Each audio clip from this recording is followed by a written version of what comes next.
വിശദമായി നോക്കാം. ഈസ്റ്റർ ദിനത്തിൽ ക്രൈസ്തവ ദേവാലയം സന്ദർശിച്ച പ്രധാനമന്ത്രി ഡൽഹിയിലെ സേക്രഡ് ഹാർട്ട് കത്തീഡ്രലിലാണ് മോദി സന്ദർശനം നടത്തുന്നത്. വിവരങ്ങളുമായി രഞ്ജിത്ത് രാമചന്ദ്രൻ ചേരുകയാണ്.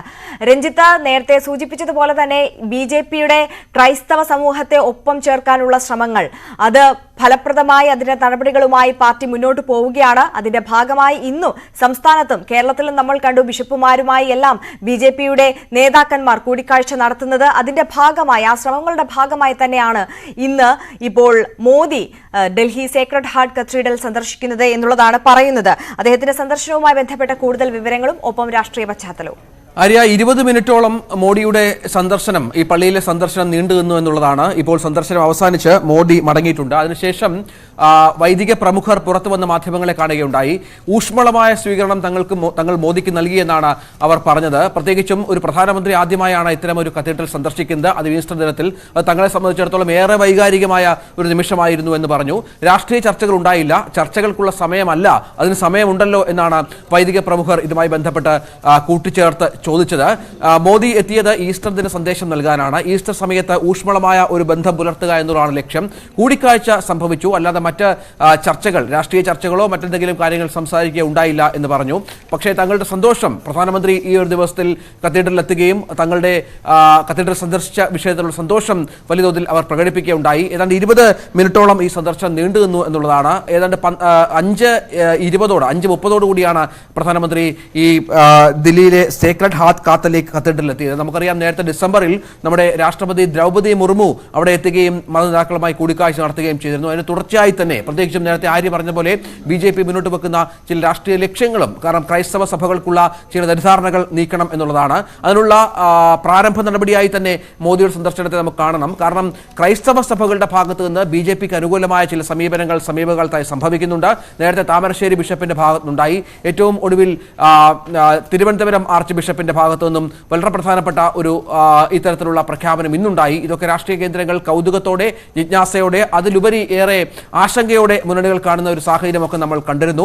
ഈ പശ്ചാത്തലത്തിൽ കൂടിയാണ് ഈ കേരളത്തിനപ്പുറത്ത് ദില്ലിയിലേക്കും പോലും ഈ സൗഹൃദത്തിന്റെ ഒരു വല ബിജെപി വീശുന്നത് എന്നുള്ളതാണ് വിരിക്കുന്നത് എന്നുള്ളതാണ് പ്രധാനപ്പെട്ട വിവരം. കാരണം ഇത് ബിജെപിക്ക് രാഷ്ട്രീയമായി ഏറെ നിർണായകമായ ഒരു കൂടിക്കാഴ്ചയാണ്, പ്രാധാന്യമുണ്ടാക്കുന്ന കാര്യമാണ്. ന്യൂനപക്ഷങ്ങൾക്കാകട്ടെ തങ്ങളുടെ ആശങ്കകൾ മുന്നോട്ട് വെക്കാൻ, ആശങ്കകൾ പരിഹരിക്കാനുള്ള ശ്രമങ്ങൾ, അല്ലെങ്കിൽ സർക്കാരുമായി ചേർന്ന് നിന്ന് അത്തരം പ്രശ്നങ്ങൾ പരിഹരിക്കാനുള്ള ശ്രമങ്ങൾ നടത്തുക എന്ന വളരെ പ്രധാനപ്പെട്ട വിഷയമുണ്ട്.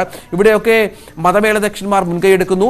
ഇവരുടെ നിലപാട് വളരെ പ്രധാനപ്പെട്ട ഒന്നായി മാറുന്ന പശ്ചാത്തലം ഒരുങ്ങുന്നു.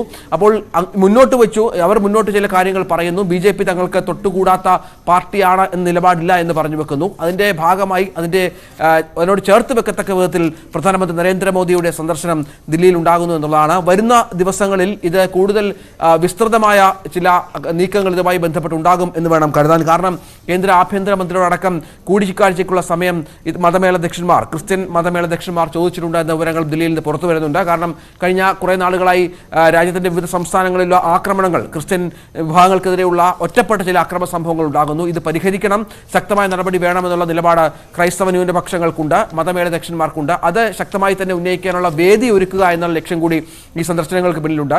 സ്വാഭാവികമായും ഇത്തരം വിഷയങ്ങളിലൊക്കെ ഒരു ചർച്ച, ഇത്തരം വിഷയങ്ങളിലൊക്കെ ഒരു കൂടിക്കാഴ്ച, കുറച്ചുകൂടി മഞ്ഞുരുക്കാനുള്ള ശ്രമമൊക്കെ വരും ദിവസങ്ങൾ ഉണ്ടാകും എന്ന് വേണം കരുതാൻ. കേരളത്തിൽ നമ്മൾ ഇന്ന് കണ്ടതാണ്, ബിജെപി സംസ്ഥാന അധ്യക്ഷനടക്കം വിവിധ അരമനകളിലെത്തി മെത്രാന്മാരുമായി കൂടിക്കാഴ്ച നടത്തുന്ന കാഴ്ച നമ്മൾ കണ്ടു. ഊഷ്മളമായ പല രംഗങ്ങളും കണ്ടു. ഇതിലൊക്കെ സന്തോഷം ഈ മെത്രാന്മാർ പുലർത്തുന്ന പശ്ചാത്തലവും സാഹചര്യവും നമ്മൾ കണ്ടു. ഒപ്പം കൂട്ടിച്ചേർത്ത് വായിക്കേണ്ടത് ഇടതുമുന്നണിയും വലതുമുന്നണിയും ഈ വിഷയത്തോട് പ്രതികരിച്ചിട്ടുള്ള ഒന്നാണ്. അവരുടെ പ്രതികരണം അത് വളരെ ഇത്തരത്തിൽ ബിജെപി നടത്തുന്ന സന്ദർശനങ്ങൾ പരിഹാസ്യമാണ് എന്നുള്ളതാണ് കോൺഗ്രസും സിപിഎമ്മും പറയുന്നത്. രാജ്യത്തുടനീളം ക്രൈസ്തവ സമൂഹം ഇത്തരത്തിൽ ആക്രമിക്കപ്പെടുകയാണ്, അവർ അടിച്ചമർത്തപ്പെടുകയാണ്. ഈ സാഹചര്യത്തിൽ ഈ വോട്ട് ബാങ്ക് മാത്രം ലക്ഷ്യം വെച്ചുകൊണ്ട് ബിജെപി നടത്തുന്ന ശ്രമങ്ങളാണ് ഇതൊന്നും ക്രൈസ്തവ സമൂഹം ഉൾക്കൊള്ളാൻ പോകുന്നില്ല എന്നുള്ളതാണ് കോൺഗ്രസും സിപിഎമ്മും പറയുന്നത്. രഞ്ജിത്ത് തുടരുന്നുണ്ട്. രഞ്ജിത്ത്, എന്തായാലും ഈ സന്ദർശനങ്ങളിലൊന്നും രാഷ്ട്രീയം ഇല്ല എന്ന് ആവർത്തിച്ചു പറയുമ്പോഴും നമുക്കറിയാം ലോക്സഭാ തെരഞ്ഞെടുപ്പ് വരികയാണ്. ഈ വോട്ട് ബാങ്ക് ലക്ഷ്യം വെച്ചുള്ള നീക്കങ്ങൾ തന്നെ എന്ന് ഇതിനെ വിലയിരുത്താം.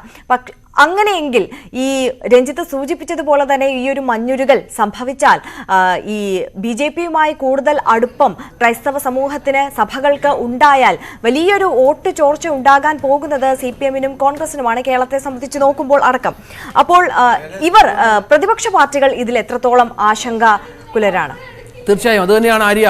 നമുക്ക് ഈ ഇടതുപക്ഷത്തിന്റെയും CPMന്റെയും കോൺഗ്രസിന്റെയും പ്രതികരണം ഈ വിഷയങ്ങളിൽ വന്നിരുന്നു. പ്രത്യേകിച്ചും പ്രതിപക്ഷ നേതാവ് പറഞ്ഞത് BJPയുടെ ഇരട്ടത്താപ്പാണ് എന്നുള്ളതാണ്. കാരണം മറ്റ് സംസ്ഥാനങ്ങളിൽ ക്രിസ്ത്യൻ ന്യൂനപക്ഷങ്ങൾക്ക് നേരെ ആക്രമണം ഉണ്ടാകുമ്പോൾ പ്രതികരിക്കാത്ത BJP നേതാക്കൾ ഇപ്പോൾ അരമനകളിൽ കയറിയിറങ്ങുന്നതിനുള്ള ഇരട്ടത്താപ്പ് അദ്ദേഹം ചൂണ്ടിക്കാണിക്കുന്നുണ്ട്. മറുഭാഗം CPM ആകട്ടെ BJPയുടെ ഈ വിഷയത്തിൽ BJPയുടെ ലക്ഷ്യം എന്താണ് എന്നുള്ളത് കൃത്യമായി ചൂണ്ടിക്കാണിച്ചുള്ള പ്രസ്താവനകൾ അല്പം മുമ്പ് ഇറക്കിയിരുന്നു. പക്ഷെ അപ്പോഴും ഈ ഇടത് വലത് മുന്നണികൾക്ക് നേരെ നിശിതമായ വിമർശനം ഉന്നയിച്ചുകൊണ്ടാണ് ഈ സഭാമേലധ്യക്ഷന്മാർ പ്രസ്താവനകൾ നടത്തുന്നത് എന്നുള്ള കാര്യം കൂടി നമ്മൾ കണക്കാക്കിയെടുക്കണം. കാരണം തങ്ങളുടെ പലവിധമായ പ്രശ്നങ്ങൾ, പ്രത്യേകിച്ചും മലയോര മേഖലയിലെ കർഷകരുടെ പ്രശ്നങ്ങളിൽ കൃത്യമായ ഒരു ഇടപെടൽ ഉണ്ടാകാത്ത ഒരു സാഹചര്യം ഇവർ ചൂണ്ടിക്കാട്ടുന്നു. അത് രണ്ട് മുന്നണികൾ മാറി മാറി ഭരിച്ചിട്ടും റബ്ബറിന്റെ വിലയടക്കം റബ്ബർ മേഖലയാകെ തകർന്ന വിഷയം ഇവർ ചൂണ്ടിക്കാട്ടുന്നു.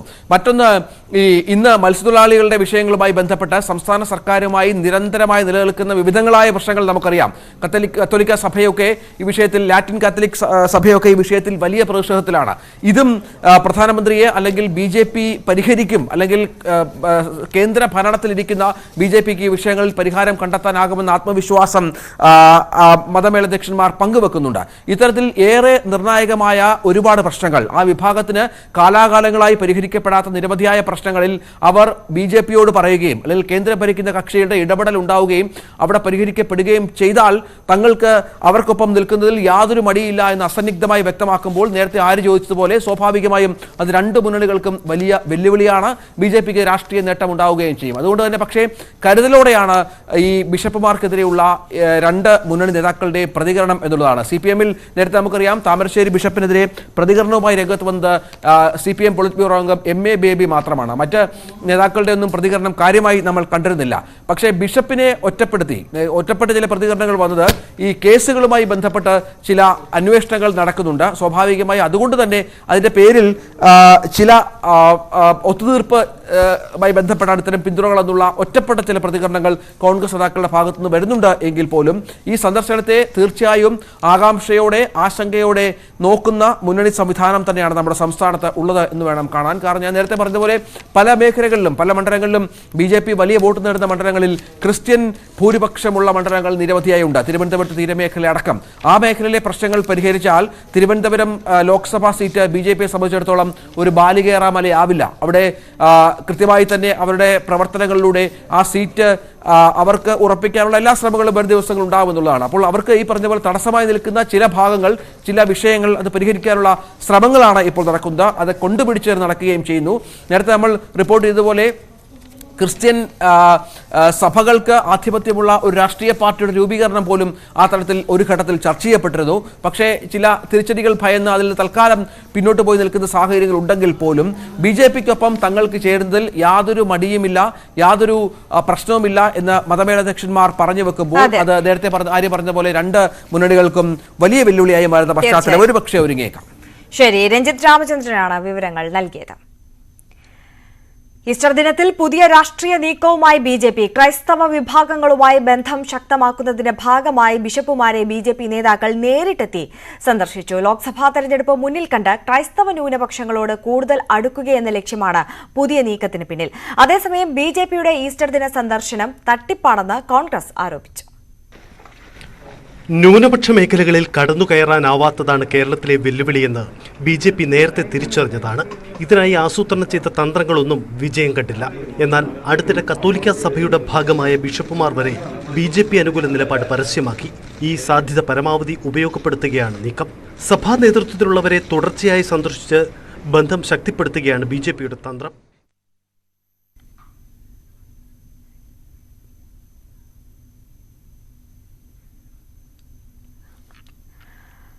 പ്രധാനമന്ത്രി ഡൽഹി സേക്രഡ് ഹാർട്ട് ക്രൈസ്തവ ദേവാലയത്തിൽ സന്ദർശനം നടത്തുകയാണ്. അവിടെ ഈസ്റ്റർ ദിന പ്രത്യേക പ്രാർത്ഥനകളിലടക്കം പ്രധാനമന്ത്രി പങ്കെടുക്കുകയുണ്ടായി.